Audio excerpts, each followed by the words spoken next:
Hey everybody, it's Christopher from christopherspopup.com. We have a really special blog post for you today.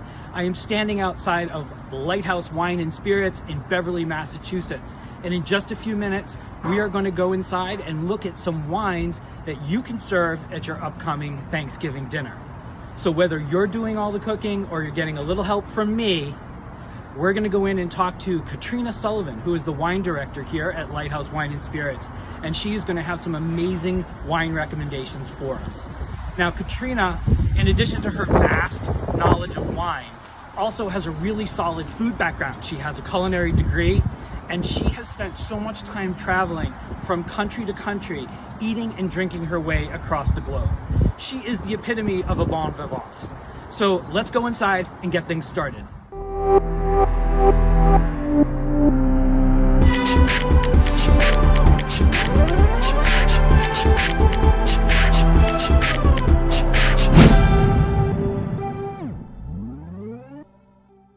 Hey, Katrina. Hi, Christopher. Thank you so much for having us. Oh my gosh, it's a delight to see you as always. It's great to be back here. It's always fun to talk to Katrina about wine, but I thought today we would talk specifically about wines that we might be able to serve or pair with our upcoming Thanksgiving meal. So there's a lot going on the table when you think about Thanksgiving, right? I mean, there's so many different side dishes and entrees. Is there a particular style of wine that comes to mind for you when you think about Thanksgiving, or how do you do that? Well, there are a number of different wines that I think of for Thanksgiving, and I think that because there are so many different components to it, so many different flavors on the table, I like to have a little variety of things, partly because variety is the spice of life. Absolutely. And Thanksgiving, I think, is, since it's a day to celebrate with friends and family, especially now in these challenging times, I always immediately think of starting with bubbles. I think that champagne is one of the most versatile food pairing wines. And so... This is why we're friends. Yes, indeed. One of the many reasons why we're exactly friends. Right. So I was thinking, as hard as it is to narrow it down, I love Pol Rocher. And I love Pol Rocher for many reasons. I love Pol Rocher because it's, as I like to say, in that attractive price point. Mm-hmm. And I feel like, again, in this challenging time, we all deserve a little treat.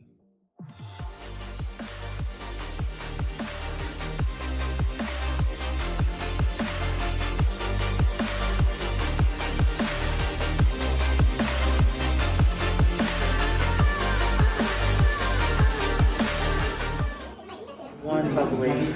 My second bubbly choice for this meal is a beautiful little Italian sparkling called La Perle, and it's from Ferrari, and it is from Trentino. So Ferrari in 1902 decided he was going to start to make sparkling wines, and being close to the Dolomites, it's just a perfect area for growing Chardonnay.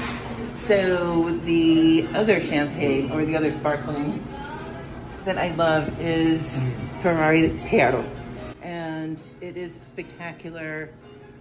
It just is another wine that's very versatile with many things. And it's beautiful with, perhaps you're having charcuterie to start, or you're having a roast ham. This is gorgeous because it has that bright, crisp acidity and it cuts through that richness. Now, you turned me onto this wine a long time ago. And I can say that there's a bottle of it chilled in my fridge right now. Let's go. And I wouldn't have thought, I didn't even make the connection to Thanksgiving coming up, but you're absolutely right. It has enough acidity, it's going to go with all those foods, and it adds a little bit of luxury. It makes us feel good. If you're having a stuffing with a little, sausage in it, it's just beautiful.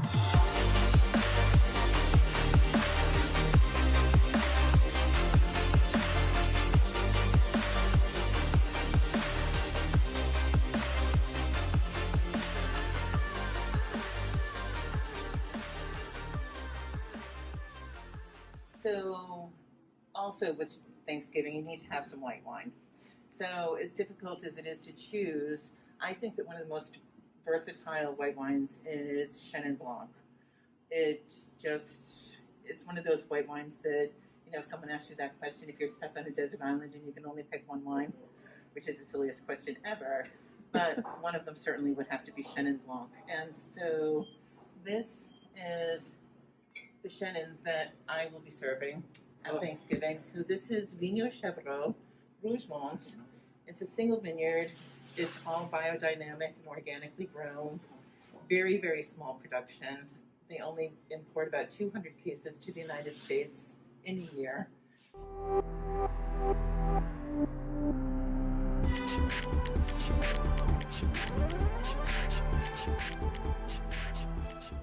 Which brings me to the next favorite. And I will say that I do have a little passion for Sancerre, as you will see in a second. I love the Loire Valley.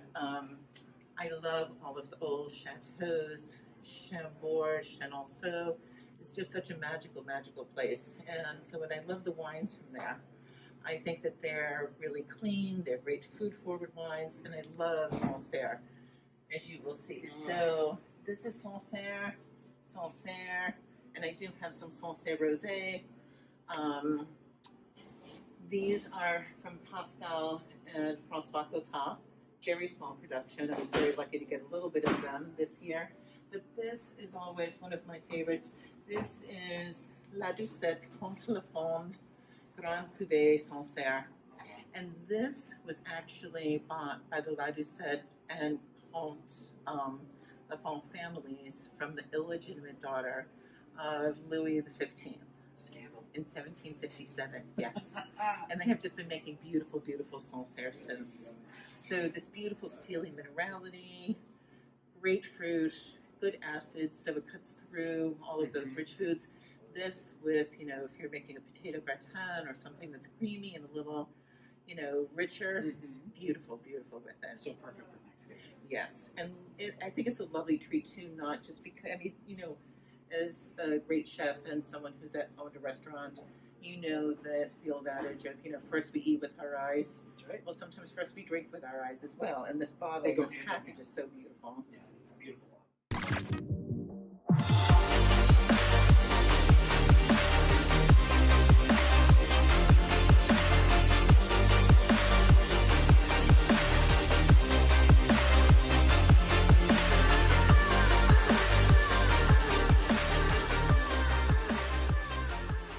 So Pinot Noir, again, another very versatile wine for Thanksgiving.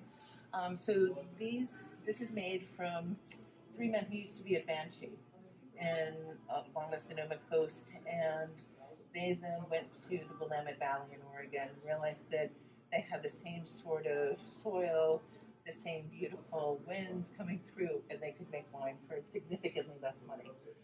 So this is from the Van Duzer corridor, where I actually bicycled on a trip many years ago, 75 miles a day. Oh my gosh. Yeah, I was a few pounds younger and a few years younger and a few pounds lighter. But just beautiful, beautiful countryside. And this is perfect, not only with, you know, salmon and other things like that, but it's always nice to have a little, you know, maybe a little fish component or a little cheese course at the end. And this is just beautiful, very soft, lovely fruit. I have to tell you, this, I'm very familiar with this wine. I added this to one of my wine lists at one of the restaurants that I was the general manager of, and the versatility, I could recommend this wine for just about everything. It's so good. Yeah, it's delicious.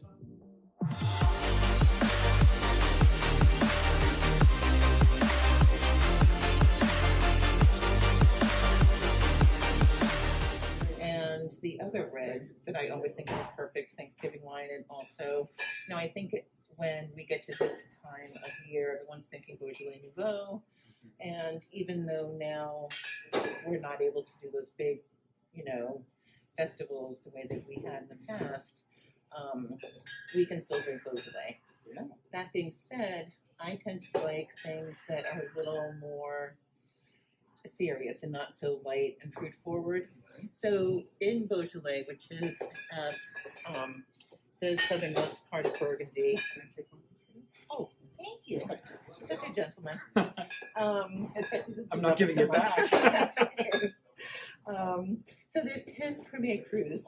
Morgon is on the western side of the Swan River, and this tends to be the most masculine of the premier crews in Beaujolais. Beautiful, great structured fruit, and you can actually age this for a very long time. Beaujolais Nouveau is meant to be drunk very young, very fresh, but this you can actually age if you were able to. I see no reason to let it sit around for, So just for people at home, this particular recommendation is not a Nouveau. This is a Cru, which is the kind of the original. The Nouveau usually gets released the third week The of third November, Thursday of every November. which does position it to be considered a Thanksgiving wine. But we're talking specifically about a little bit more serious, a little bit more sophisticated. Okay, I like that. A little more complex, a little more layered.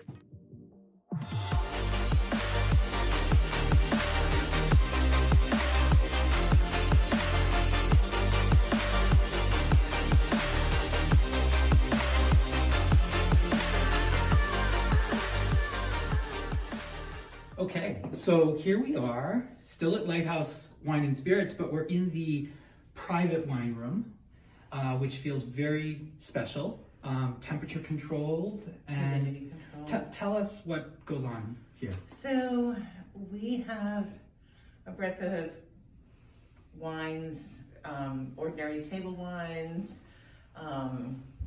to very, very fine wines. Domaine Romani Conti.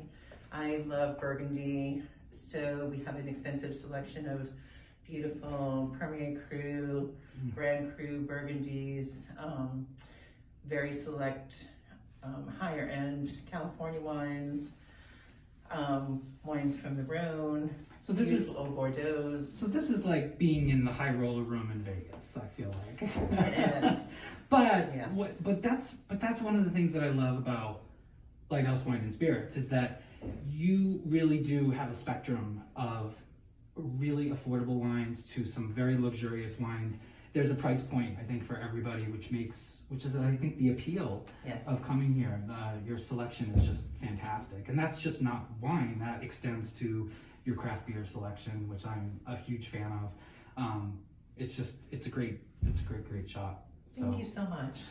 Well, thank you so much for having us here pleasure. today. It was a treat, and I know that this is a busy time of year for you guys, so thank you for having us. There you have it, folks. 12 more days until Thanksgiving, so you can jump on to Christopher'sPopUp.com and order yourself some fantastic side dishes or desserts, and you can certainly come on down to Lighthouse Wine and Spirits and take some of Katrina's recommendations. Say hello to Katrina when you're here, and pick up some of those great wines that we recommended, and have a wonderful Thanksgiving. Cheers. Happy Thanksgiving. Cheers.